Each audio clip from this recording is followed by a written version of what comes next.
ನಮಸ್ಕಾರ ಅಣ್ಣ. ನಮಸ್ತೆ. ನಿಮ್ಮ ಪರಿಚಯ ಮಾಡಿಕೊಡ್ರಿ. ನನ್ನ ಹೆಸರು ನಿರಂಜನ ಮೂರ್ತಿ ಅಂತೇಳಿ, ದೊಡ್ಡಬಿಗೆರೆ ವಿಲೇಜ್ ನಮ್ಮದು. ನಮ್ಮ ತಂದೆ ಹೆಸರು ಮಲ್ಲಿಕಾರ್ಜುನಯ್ಯ. ನಾನು ಡೈರಿ ಫಾರ್ಮ್ ಸ್ಟಾರ್ಟ್ ಮಾಡಿದ್ದು 2017ರಿಂದ 16 ಸ್ಟಾರ್ಟ್ ಮಾಡಿದ್ದೀನಿ. ಒಂದು ವರ್ಷದಿಂದ ಸ್ಟಾರ್ಟ್ ಮಾಡಿದೆ. ಈಗ ಲಾಸ್ಟಲ್ಲಿ ಇದೆಲ್ಲ ಈ ವರ್ಷದಿಂದ ಸ್ಟಾರ್ಟ್ ಮಾಡಿದೆ. ಅದಾದಮೇಲೆ ಇದ್ರ ತಾಯಿ ತೊಗೊಂಬಂದ್ವಿ. ಅದು 2 ಹಸು ಆಯಿತು.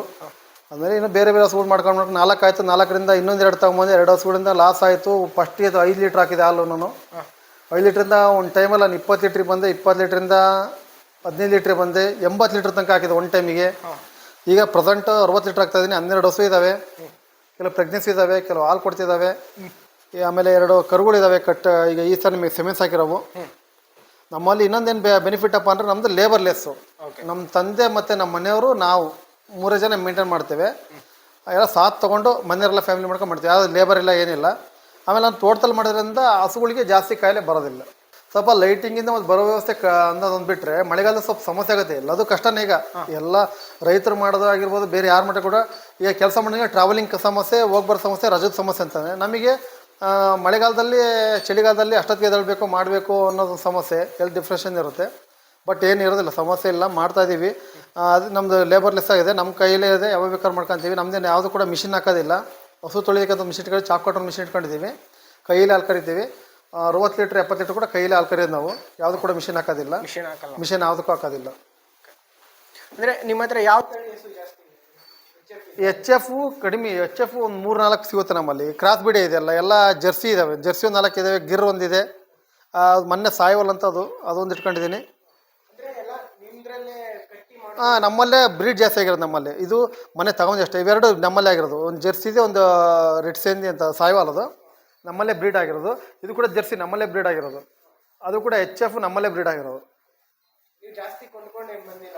ಲಾಸ್ಟ್ ಟೈಮ್ ಫೆಬ್ರವರಿ ತಿಂಗಳಲ್ಲಿ ನಾನು ಒಂದು 5 ಹಸು ಕೊಂಡ್ಕೊಂಬಂದಿದ್ದೆ. ಇದೊಂದು 2 75,000 ಇದೊಂದು 2 ಕೊಂಡ್ಕೊಂಡ್ಬಂದಿದ್ದೆ. ಅದಾದಮೇಲೆ ಮತ್ತೆ ಯಾವುದು ಕೊಂಡ್ಕೊಂಬಂದಿಲ್ಲ. ಈಗೆಲ್ಲ ಮತ್ತೆ ಪ್ರೆಗ್ನೆನ್ಸಿ ಇದೆ. ಇದು 6 ತಿಂಗಳು ಪ್ರೆಗ್ನೆನ್ಸಿ ಇದೆ. ಇದು ಕೂಡ 4 ತಿಂಗಳು ಪ್ರೆಗ್ನೆನ್ಸಿ ಇದೆ. ಇದು ಕೂಡ 5 ತಿಂಗಳು ಪ್ರೆಗ್ನೆನ್ಸಿ ಇದೆ. ಈಗ ನಮ್ಗೆ ಇದೇ ರೊಟೇಷನ್ ಆಗ್ತಾಯಿದೆ. ಮತ್ತು ಹಸುಗಳಿಗೆ ಬಂಡವಾಳ ಆಗ್ತಾಯಿಲ್ಲ. ಆಮೇಲೆ ನಾವು ಡಾಕ್ಟ್ರನ್ನ ಕಡಿಮೆ ಕರ್ಸೋದು. ನಮ್ಮದು ಸೀಮಿತ ಫುಡ್. ಅಂದರೆ ಒಂದು ಹಸುಗೆ ಕನಿಷ್ಠ ಪಕ್ಷ ಡೈಲಿ ಒಂದು ದಿನಕ್ಕೆ ನಾವು 4 ಅವರಿಂದ 5 ಅವರ್ಸ್ ಖಾಲಿ ಬಿಡಬೇಕು. ಏನು ಕೊಡಬಾರ್ದು. ನಾವು ಮೇಲೆ ಹಾಕಿದರೆ ಡೈಜೆಷನ್ ಆಗೋದಿಲ್ಲ. ನಮ್ದಾದ್ರೆ ಕೂಡ ಹೆಂಗೆ ಜನಗಳು ಮನುಷ್ಯಗೆ ಯಾವ ಥರ ಇರುತ್ತೆ ಆ ಥರ. ನೈಟ್ ನಾವು ಸ್ವಲ್ಪನೇ ಮೇವು ಹಾಕ್ತೀವಿ. ಬೆಳಿಗ್ಗೆವರೆಗೂ ಏನಾಕೋದಿಲ್ಲ. ಈಗ ರಾತ್ರಿ 11 ಗಂಟೆ ಆಗೋವರೆಗೂ ಬೆಳಿಗ್ಗೆ ಸ್ವಲ್ಪ ಹಾಲು ಕರಿಬೇಕಾದ್ರೆ ಬೂಸ ಇಡ್ತೀವಿ. ಆ ಪೇಣಿ ಇದೆ, ಸುಪ್ರೀಮ್ ಅಂತೇಳಿ, ಅದೊಂದು ಇಡ್ತೀವಿ. ಮೆಕ್ಕೆಜೋಳದ ನಾವೇ ರೆಡಿ ಮಾಡ್ಕೊಂಡು ಮನೇಲಿ ಮೆಕ್ಕೆಜೋಳ, ರಾಗಿ ಮತ್ತು ಅಕ್ಕಿ ಮಿಕ್ಸ್ ಮಾಡ್ಕೊಂಡು ನಾವೇ ಮಾಡ್ಕೊತೀವಿ. ಅದು ಒಂದು ನಮ್ಮಲ್ಲೇ ಆಗುತ್ತೆ. ಅದಕ್ಕೆ ಕ್ಯಾಲ್ಶಿಯಮ್ಗೋಸ್ಕರ ನಾವು ಸ್ವಲ್ಪ ಸುಣ್ಣ ಮಿಕ್ಸ್ ಮಾಡ್ಕೊತೀವಿ. ನಾವು ಡೈರೆಕ್ಟ್ ಫೀಡ್ ಸುಣ್ಣನ ಸ್ವಲ್ಪ ಹಾಕ್ತೀವಿ. ಕ್ಯಾಲ್ಶಿಯಮ್ ಇದೆ, ವಾರಕ್ಕೊಂದ್ಸರಿ ಸುಣ್ಣನ ಹಾಕ್ತೀವಿ ಡೈರೆಕ್ಟು. ಸಂತೆ ಮೇಲೆ ತೊಗೊಂಬಂದು ಅದನ್ನೇ ನೀರಲ್ಲಿ ಹಾಕ್ಬಿಟ್ಟು ಅದನ್ನ ನೆನೆಸ್ಕೊಂಡು ಅದೇ ನೀರಿಗೆ ಸ್ವಲ್ಪ ಸ್ವಲ್ಪ ಹಾಕ್ತೀವಿ. ಸುಣ್ಣನೇ ಹಾಕ್ತೀವಿ. ಕ್ಯಾಲ್ಶಿಯಮ್ ಕಡಿಮೆ ಇದ್ದರೆ ಕ್ಯಾಲ್ಶಿಯಮ್ ಜಾಸ್ತಿ ಆಗುತ್ತೆ. ಆಗಲೂ ಹೆಲ್ತಿಯಾಗಿರುತ್ತೆ, ಡೈಜೆಷನ್ ಸಮಸ್ಯೆ ಇರೋದಿಲ್ಲ ಅಂತೇಳಿ. ಆಮೇಲೆ ನಮ್ಮಲ್ಲಿ ಹೆಲ್ತ್ ಇಶ್ಯೂಸ್ ಯಾವುದೂ ಇಲ್ಲ ಪ್ರಾಬ್ಲಮ್. ಗರ್ಭಕೋಶ ಯಾವುದು ನೋಡಿಲ್ಲ ನಾವು. ಸತ್ತಿದೆ ಒಂದು ಹಸು ಸಾಯಿತು. ಅದೇ ವೆದರ್ ಡಿಫ್ರೆನ್ಸ್, ಅದಕ್ಕೆ ಈ ವೆದರ್ ಅಡ್ಜಸ್ಟ್ ಆಗಲಿಲ್ಲ. ಅದು ಹೊರಗಡೆ ಇದ್ವಿ, ಹೊರನಾಳಿ ಕಡೆಯಿಂದ ತಗೊಂಡಿದ್ವಿ. ಅದು ತಮಿಳ್ನಾಡು ಕಡೆದು. ಅದು ನಮ್ಮಲ್ಲಿ ವೆದರ್ಗೆ ಅಡ್ಜಸ್ಟ್ ಆಗಲಿಲ್ಲ. ಹಾಗೆ ಒಂದು ಹಸು ಮಾತ್ರ ಸಾಯ್ತು ನಮ್ಮಲ್ಲಿ ಅಷ್ಟೇ. ಇನ್ನು ಯಾವುದೂ ಕೂಡ ಸತ್ತಿಲ್ಲ ನಮ್ಗೆ ಆ ಥರ. ಯಾವುದೂ ಸತ್ತಿಲ್ಲ. ಆಮೇಲೆ ಡಾಕ್ಟ್ರು ಕೂಡ ನಮ್ಮಲ್ಲಿ ಕಡಿಮೆ.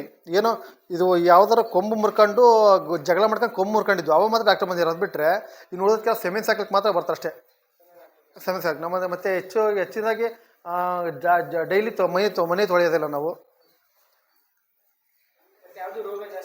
ರೋಗ ಯಾವುದು ಜಾಸ್ತಿ ಇಲ್ಲ. ಕಾಯಿಬಾಲ್ ಜ್ವರ, ಕಾಲ್ಬಾಯಿ ಜ್ವರ ಅಂತ ಬರುತ್ತೆ, ಚಪ್ಪೆ ರೋಗ ಅಂತ ಬರುತ್ತೆ. ಯಾವುದು ನಮ್ಮಲ್ಲಿ ಬಂದಿಲ್ಲ. ಸ್ಕಿನ್ ಅಲರ್ಜಿ ಅಂತ ಬರುತ್ತೆ, ಇವಾಗ ಬಂದಿಲ್ಲ.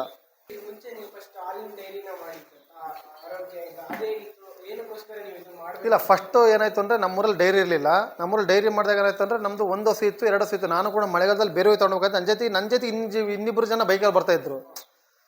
ಅವ್ರದ್ದು ಬೈಕಲ್ಲಿ 3 ಜನ ಹೋಗ್ಬೇಕಿತ್ತಲ್ಲ ಊರಿಂದ ಊರಿಗೆ ಅಂತೇಳಿ ನಾನೊಂದು ಡೈರಿನೇ ಮಾಡಿರೈತೆ ನಾನು ಅಂತೇಳಿ ಒಂದು ಆರೋಗ್ಯ ಅಂತ ಡೈರಿ ಮಾಡಿದ್ದೆ. ಅದೇ ಟೈಮಲ್ಲಿ ಲಾಕ್ಡೌನ್ ಆಯಿತು. ಲಾಕ್ಡೌನಲ್ಲಿ ಸ್ವಲ್ಪ ನಮ್ಮೂರಲ್ಲಿ ಹಸುಗಳು ತಗೊಳ್ಳಿಲ್ಲ. ಅವಾಗ ಯಾರು ಜಾಸ್ತಿ ಜನ ಒಂದು 8ರಿಂದ 10 ಮಂದಿ ಅಷ್ಟೇ ತೊಗೊಳ್ತಾಯಿದ್ರು. ಹಸುಗಳ ಬಗ್ಗೆ ಕಾನ್ಸೆಪ್ಟ್ ಗೊತ್ತಿರಲಿಲ್ಲ. ಅದೇನು ಮಾಡ್ತೀರಾ, ಹಸು ಎಲ್ಲಿ ಹಾಲು ಕರೆಯೋದು ಅಂತೇಳಿ. ಆಮೇಲೆ ನಮ್ಮಲ್ಲಿ ವಾಟರ್ ಸೋರ್ಸ್ ಕಡಿಮೆ, ನೀರಿಂದ ಕಡಿಮೆ ಇರೋದ್ರಿಂದ ಮೇವಿಂದ ಕೊರತೆ ಜಾಸ್ತಿ.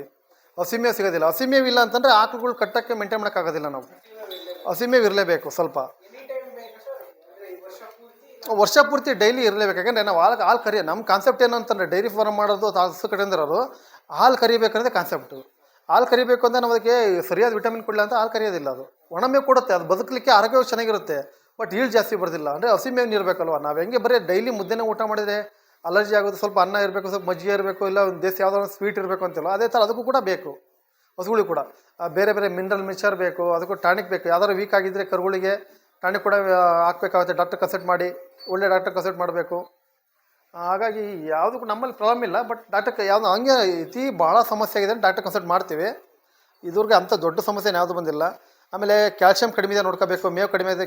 ಕೆಲವು ಹಸುಗಳಿಗೆ ಏನಾಗ್ತೈತೆ ಅಂದರೆ ಬೇರೆ ಬೇರೆ ಕಡೆಯಿಂದ ತೊಗೊಂಬಂದಿರೋಕೆ ನಮ್ಮ ವೆದರ್ಗೆ ಟೆಂಪ್ರೇಚರ್ಗೆ ಜ್ವರ ಬರುತ್ತೆ. ನಾರ್ಮಲ್ ಟೆಂಪ್ರೇಚರ್ಗೂ ಜ್ವರ ಬರುತ್ತೆ ಹಸುಗೆ, ಏನು ಕಾಯಿಲೆ ಇಲ್ಲ ಅಂದರೂ ಕೂಡ. ಅದನ್ನು ಕೂಡ ಅಬ್ಸರ್ವ್ ಮಾಡ್ತಾ ಇರಬೇಕು.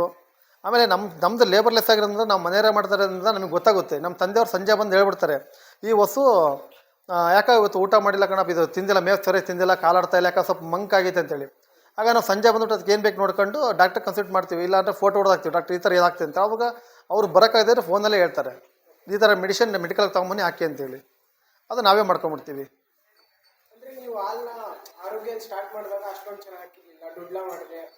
ಅದು ಆರೋಗ್ಯ ಮಾಡಿದಾಗ ಏನಾಯ್ತು ಕಾನ್ಸೆಪ್ಟ್, ನಮಗೆ ಲಾಕ್ಡೌನ್ ಬಂದ್ಬಿಡ್ತು, ಗಾಡಿ ಬರ್ತಿದ್ದಿಲ್ಲ ಊರೊಳಗಡೆಗೆ. ಮತ್ತೆ ಆ ಕ್ಯಾನ್ ಅಷ್ಟು ತಂದು ನಾನು ಗೇಟಿಗೆ ಕೊಡ್ಬೇಕಾಯ್ತು 2 ಕಿಲೋಮೀಟ್ರು. ಅದು ನಮ್ಮೂರಿಂದ ಮತ್ತೆ ನಮ್ಮ ಮೇನ್ ಗೇಟಿಗೆ ತಂದು ಕೊಡಬೇಕಾಯ್ತು. ಆರೋಗ್ಯದವರು ಸ್ವಲ್ಪ ಸಮಸ್ಯೆ ಇತ್ತು. ಆಮೇಲೆ ಬೇಸಿಗೆಯಲ್ಲಿ ರೇಟ್ ಕೊಡ್ತಾಯಿದ್ರು, ಮಳೆಗಾಲದಲ್ಲಿ ರೇಟ್ ಇಲ್ಲ, ನೋ ಪೇಮೆಂಟು, ನಿಮ್ದು ಹಾಲು ಕ್ವಾಲಿಟಿ ಇಲ್ಲ ಅಂತೇಳಿ ಸುಮ್ಮನೆ ಈ ಥರ ರೀಸನ್ ಕೊಡ್ತಾಯಿದ್ರು. ಆಗ ರೈತ ನಂಗೆ ಕೈದು ಕೊಡಬೇಕಾಗಿತ್ತು. ಅದಕ್ಕಾಗಿ ನಾನು ಆರೋಗ್ಯ ಬೇಡ ಅಂತೇಳಿ ದೊಡ್ಲ ಮಾಡಿದೆ ಫಸ್ಟ್ ಪಾಯಿಂಟ್ ನಮಗೆ ಕೊಟ್ಟಿದ್ರು. 5:45ಗೆ ಫಸ್ಟ್ ಪಾಯಿಂಟ್ ಇತ್ತು. 5:45 ಅಂತಂದ್ರೆ ರೈತ 4:15ಗೆ ಎದ್ದೇಳಬೇಕಿತ್ತು ಹಾಲು ಕರೀಲಿಕ್ಕೆ. ಆ ಚಳಿಲಿ 4:15ಗೆ ಎದ್ದು ಮಾಡೋಕ್ಕಾಗ್ತಾ ಇಲ್ಲ ಅಂತೇಳಿ 1 ವರ್ಷ 6 ತಿಂಗಳು ತಳ್ಳಿದ್ವಿ.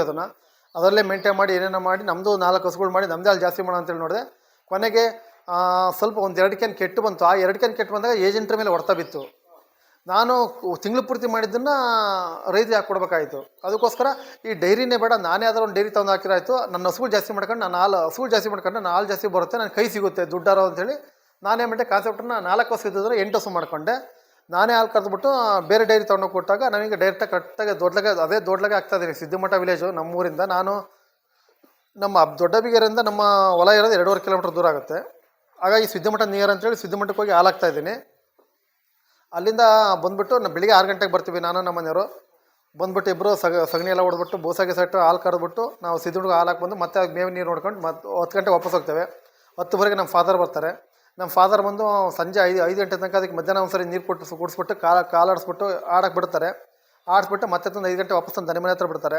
ಕೊಟ್ಟಿಗೆ ಮನೆ ಹತ್ರ ಬಿಟ್ಟ ಮೇಲೆ ನಾನು ಮತ್ತು ನಮ್ಮ ಮನೆಯವರು ಬಂದುಬಿಟ್ಟು ಯಥಾಸ್ತಿ 6 ಗಂಟೆಗೆ ಬಂದು ಮತ್ತೆ ಅವಕ್ಕೆಲ್ಲ ಬೂಸ ಪೇಣಿ ಏನು ಬೇಕಾದನ್ನೆಲ್ಲ ಇಟ್ಬಿಟ್ಟು ಮತ್ತೆ ನಾವು ಮೆಡಿಸಿನ್ ಏನಿದೆ ನೋಡ್ಕೊಂಡು ಹಾಲು ಕರಿತೀವಿ. ಹಾಲು ಕರೆದಾಕ್ಬಿಟ್ಟು ಡೈರಿ ಹಾಕಿ 8 ಗಂಟೆ ಮತ್ತೆ ರಾತ್ರಿ ಮನೆ ವಾಪಸ್ ಹೋಗ್ತೀವಿ. ಈ ಥರ ಲೇಬರ್ಲೆಸ್ ಆಗಿದ್ರೆ ಸ್ವಲ್ಪ ಕ್ವಾಲಿಟಿ ಆಗಿದೆ. ಆಮೇಲೆ ಮೇವು ಕೂಡ ನಮ್ಮದು ಹಸಿ ಮೇವಿದೆ, ನಮ್ಮದೇ ಜಮೀನಲ್ಲಿ ನಾವೇ ಹಾಕ್ಕೊಂಡಿದ್ದೀವಿ. ನಾವೇ ಅದು ಕಟಾವು ಮಾಡ್ಕೊಂಡು ನಾವೇ ಅದನ್ನೆಲ್ಲ ಮಾಡ್ಕೊಳೋದು, ಬೇರೆ ಯಾವುದೂ ಲೇಬರ್ ಹಾಕೋದಿಲ್ಲ. ಆಗ ಸ್ವಲ್ಪ ಅನುಕೂಲ ಆಗ್ತದೆ ನಮಗೆ. ಸೈಲೇಜ್ ಹೆಂಗಪ್ಪ ಅಂದರೆ ಅದು ರಸಮೇವು ಅಂತ ಹೇಳಿ, ಅಂದರೆ ಏನಿಟ್ಟೆ ಯಾರಿಗೆ ಒಣಮೇವು ಹಸಿ ಮೇವು ಸಿಗೋದಿಲ್ವೋ ಅವ್ರು ಮಾಡ್ಕೊಂಡು ಅನುಕೂಲ ಆಗುತ್ತೆ. ನಾನು ಬೆಳಿತೀನಿ, ನನ್ನದೇ ಜಮೀನಿದೆ, ನನ್ನ ಬೋರ್ ಇದೆ ಅನ್ನೋರಿಗೆ ಸೈಲೇಜ್ ಉಪಯೋಗ ಆಗೋದಿಲ್ಲ. ಅವ್ರು ಹಸಿ ಮೇವನ್ನೇ ಮೇಂಟೈನ್ ಮಾಡ್ಕೊಂಡು ಸಾಕು. ಸೈಲೇಜನ್ನು 6 ರೇಟಿ ತಗೊಂಡ್ರೆ ರೈತರಿಗೆ ವರ್ಕೌಟ್ ಆಗೋದಿಲ್ಲ. 7 ರೂಪಾಯಿ kg ಬರುತ್ತೆ, ಟ್ರಾನ್ಸ್ಪೋರ್ಟಿಂಗ್ 1 ರೂಪಾಯಿ ಅಂತ ಕೂಡ 8 ರೂಪಾಯಿ ಆಗುತ್ತೆ. 8 ರೂಪಾಯಿಗೆ ಅವನು ಒಂದು ಹಸುಗೆ 5 kg ಕೊಡಬೇಕು ಅಂತ ಹೇಳ್ತೈತೆ. ಒಂದು 5 kg ಕೊಡಬೇಕು ಒಂದು ಟೈಮಿಗೆ ಅಂತ ಹೇಳ್ತಾನೆ. ಅಲ್ಲಿಗೆ 10 kg ಹೋಗುತ್ತೆ. ಒಂದು ಹಸುಗೆ 10 kg ಖರ್ಚು ಮಾಡಿದ್ರೆ 70 ರೂಪಾಯಿ ಅಲ್ಲೇ ಹೋಯ್ತು ಅವನಿಗೆ. ಒಂದು ಹಸುಗೆ ಒಂದು ದಿವಸಕ್ಕೆ 70 ರೂಪಾಯಿ ಖರ್ಚು ಮಾಡಿದ್ರೆ ಒಂದು 5 ಲೀಟರ್ ಹಾಲು ಕೊಡುತ್ತೆ ಅಂತಂದರೆ ಎಷ್ಟು ಬರುತ್ತೆ? ಫುಡ್ಡು ಮಿನರಲ್ ಮಿಕ್ಚರು ನನ್ನ ಲೇಬರ್ ಹಾಕಿದ್ರೆ ಏನೂ ಉಳಿಯೋದಿಲ್ಲ. ಆಮೇಲೆ ಜೀರೋ ನಾವು ಹೆಂಗೆ ಮತ್ತೆ ಜೀರೋನ ಸ್ಟಾರ್ಟ್ ಮಾಡ್ದಂಗಾಗುತ್ತೆ. ಡೈರಿ ಫಾರ್ಮ್ನ ಕೊಂಡ್ಕೊಂಡು ಬಂದಾಗ ನಾವು ಪ್ರತಿದಿನ ಜೀರೋನ ಸ್ಟಾರ್ಟ್ ಮಾಡ್ದಂಗಾಗುತ್ತೆ. ಅದಕ್ಕೋಸ್ಕರ ಹಸಿ ಮೇವು ಬೆಳೆಯೋರು, ಒಂದು ಬೋರ್ ಇದ್ದವರು, ಹಸಿ ಮೇವು ಇದ್ದವರು, 1 ಎಕರೆ ಜಮೀನು ಇದ್ದವರು, ಒಂದು 8 ಹಸುನ ನೀಟಾಗಿ ಮೇಂಟೈನ್ ಮಾಡ್ಕೊಂಡು ಅವ್ರಿಗೆ ಒಣ ಮೇವಿತ್ತು ಅಂದರೆ ರಾಗಿ ಹುಲ್ಲು ತೊಗೋಬೋದು, ಭತ್ತುಲ್ ತೊಗೋಬೋದು. ಸೀಸನಲ್ಲಿ ಸ್ವಲ್ಪ ಕಡಿಮೆ ಕಾಸ್ಟ್ ನೋಡ್ಕೊಂಡು ಕಡಿಮೆಗೆ ನಾನು ಭತ್ತುಲ್ ತೊಗೊಂಡಿದ್ದೀನಿ. ಒಂದು 200 ಪೆಂಡಿ ತೊಗೊಂಡಿದ್ದೀನಿ. 200 ಪೆಂಡಿ 180 ರೂಪಾಯಿ ತೊಗೊಂಡಿದ್ದೀನಿ. 200 ರೂಪಾಯಿ ಕೂಡ ತೊಗೊಂಡಿದ್ದೀನಿ. ಇಲ್ಲೇ ಬಂದು ಡೆಲಿವರಿ ಕೊಟ್ಟಾಗ್ತಾರೆ. ಅದು ಎಮರ್ಜೆನ್ಸಿ ನಾನು ಎಲ್ಲರೂ ಹೊರಗೆ ಹೋಗಬೇಕು ಅಂದಾಗ ಕಟ್ಟಾಕಿ ಮೇಯಿಸ್ಲಿಕ್ಕೆ ಅನುಕೂಲ ಆಗುತ್ತೆ. ಒಣ ಮೇವಿದ್ದರೆ. ಹಸಿ ಮೇವಿದ್ದರೆ ಹಾಕ್ಬೋದು. ಅಲ್ಲಿ ಹೆಲ್ತಿಯಾಗಿ ಹಸುಗಳು ಹೆಲ್ತಿಯಾಗಿರ್ತಾವೆ. ಅಂದರೆ ಕ್ವಾಂಟಿಟಿ ಮೇಲೆ ಕೊಟ್ಟರೆ ಏನಾಗಲ್ಲ. ಕ್ವಾಂಟಿಟಿ ಎಷ್ಟು ನೋಡ್ಕೊಂಡು ದೊಡ್ಡ ಹಸು ಎಷ್ಟಿದೆ ಅದಕ್ಕೆ ಎಷ್ಟು ಕೊಡಬೇಕು. ಸುಮಾರಿಗೆ ಒಂದು 10 ಲೀಟರ್ ಹಾಲು ಕರೀತಂದರೆ ಅದಕ್ಕೊಂದು 20ರಿಂದ 25 kg ಮೇವು ಬೇಕಾಗುತ್ತೆ ದಿನಕ್ಕೆ. ಅದು ನೋಡ್ಕೊಂಡು ಕೊಡಬೇಕಾಗುತ್ತೆ ನಾವು. ಒಂದು ಟೈಮಿಗೆ 10 ಲೀಟ್ರ್ ಕರೆಯುತ್ತೆ. 16 ಲೀಟ್ರ್ ಅಂತೂ ಕರೀದೆ. ಒಂದು 16 ಲೀಟ್ರ್ ಮ್ಯಾಕ್ಸಿಮಮ್ ಇದೆ. ಮಿನಿಮಮ್ 5 ಲೀಟ್ರು ಒಂದು ಟೈಮಿಗೆ. 5 ಲೀಟ್ರ್ ಕೊಡೋ ಅಂಥ ಹಸುಗಳಿದಾವೆ. ನಿಮ್ಮಲ್ಲಿ ಟೋಟಲ್ ಇದೆಯಲ್ಲ 12 ಹಸು, ಅದೆಲ್ಲ ಇದು ಅಂದ್ರೆ ಹಾಲು ಕೊಟ್ಟರೆ ಎಷ್ಟಾಗೋದು? ಎಲ್ಲ ಇದು ಹಾಲು ಕೊಟ್ಟರೆ ಹೆಚ್ಚು ಕಡಿಮೆ ಒಂದು ಟೈಮಿಗೆ 100 ಲೀಟ್ರ್ ಆಗುತ್ತೆ. ಒಂದು ಟೈಮಿಗೆ 100 ಲೀಟ್ರ್ ಆಗುತ್ತೆ. ನಾನು ಆಲ್ರೆಡಿ 80 ಲೀಟ್ರ್ವರೆಗೂ ಹಾಕಿದ್ದೀನಿ ಕಡಿಮೆ ಇದ್ದಾಗಲೇ. ಈಗ 12 ಹಸು ಇದ್ದಾವೆ. 12 ಹಸುಲ್ಲಿ 8 ಹಸು ಕರೆಕ್ಟಾಗಿ ಕಟ್ಟಿ ಅಷ್ಟು ಒಂದೇ ಟೈಮ್ ಇದು ಅಂದರೂ ಕೂಡ ಒಂದು ಟೈಮಿಗೆ 95 100 ಲೀಟ್ರ್ ಹಾಲು ಹಾಕ್ತೀನಿ. ಹ್ಞೂ. ಹಾಲು ಉತ್ಪಾದನೆ ಕಡಿಮೆ ಅನುಭವಿಸಿದ್ರೆ ಅದಕ್ಕೆ ಏನು ಮಾಡ್ಕೊಂಡಿದ್ದೀರಿ? ಅಂದರೆ ನಾನು ಲಾಸ್ಟ್ ಟೈಮ್ ಬರೀ ಸೈಲೇಜ್ನೇ ಮೇಂಟೈನ್ ಮಾಡಿದಾಗ ಸ್ವಲ್ಪ ಹಾಲು ಕಡಿಮೆ ಆಯ್ತು ನನಗೆ. ಖಾಲಿ ಸೈಲೇಜ್ನೇ ಮೇಂಟೈನ್ ಮಾಡಿದೆ. ಫುಡ್ ಏನು ಬೇಡ ಅಂತ ಹೇಳ್ತಿದ್ದಾರೆ, ನೋಡೋದು ಚೆಕ್ ಮಾಡೋಣ ಅಂತೇಳಿ ಅದನ್ನ ಹಾಕ್ತೆ. ಆಮೇಲೆ ರೆಡ್ ಕೇಕ್ ಅಂತ ಬರುತ್ತೆ, ಆ ರೆಡ್ ಕೇಕ್ ಹಾಕ್ತಾಗ ಸ್ವಲ್ಪ ಹಾಲು ಇನ್ಕ್ರೀಸ್ ಆಯಿತು. ಬಟ್ ಆಕಳು ವೀಕ್ ಆದ್ರು ನಾವು. ಆಮೇಲೆ ಸೆಮಿಸ್ ಹಾಕ್ಲಿಕ್ಕೆ ಸ್ವಲ್ಪ ಸಮಸ್ಯೆ ಆಗ್ತಾಯಿದೆ ಅನಿಸುತ್ತು. ಡಾಕ್ಟರ್ ಕನ್ಸಲ್ಟ್ ಮಾಡಿದಾಗ ಇದಕ್ಕೆ ಬೇರೆ ಥರದ ವಿಟಮಿನ್ ಏನು ಹಾಕಿ ಕೆಮಿಕಲ್ ಮೆಡಿಸಿನ್ ಕೊಡಿ ಅಂತಂದಾಗ ಅದಕ್ಕೆ ನಾನು ರೆಡ್ ಕೇಕು ಮತ್ತು ಸೈಲೇಜನ್ನು ಬಿಟ್ಟು ನಮ್ಮದೇ ಹಸಿಮೇವು ಮಾಡ್ಕೊಂಡಿದ್ದೀನಿ. ಉಳ್ಳಿ ಒಟ್ಟು ಮತ್ತು ಅಲಸಂದೆ ಒಟ್ಟನ್ನು ಮಿಕ್ಸ್ ಮಾಡಿ ಕೊಡ್ತಾಯಿದ್ದೀವಿ. ಮನೆಯಲ್ಲೇ ರೆಡಿ ಮಾಡಿದ್ದನ್ನು ಅಕ್ಕಿ, ಸ್ವಲ್ಪ ಮೆಕ್ಕೆಜೋಳ, ರಾಗಿ ಈ ಮೂರನ್ನು ಮಿಕ್ಸ್ ಮಾಡಿ ಹಾಕ್ಸಿದ್ದನ್ನು ಪೆಣಿ ಜೊತೆ ಕೊಟ್ಟಾಗ ಹಸುಗಳಿಗೆ ಒಂದು ಲಿಮಿಟಿಗೆ ಬಂತು.